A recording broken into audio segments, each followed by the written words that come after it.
Hello guys, welcome back to Enable Website Design. In this video, I will show you to use AI mode in Google Chrome browser. So if I go here you can see this one on the top right side, AI mode. Click here. Now here, for example, I want to type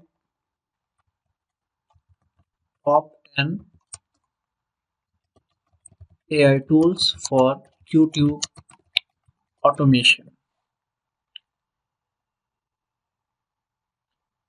Now here you can see we got this result.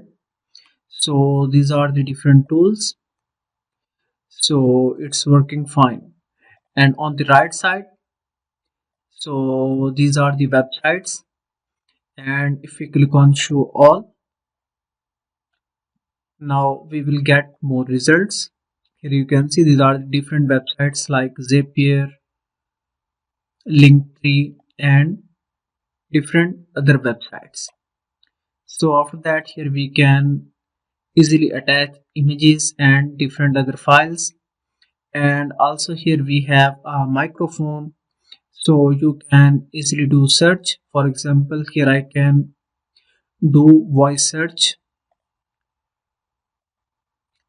top 10 AI tools for web designers. So that's amazing feature. Now we got instant results free of cost.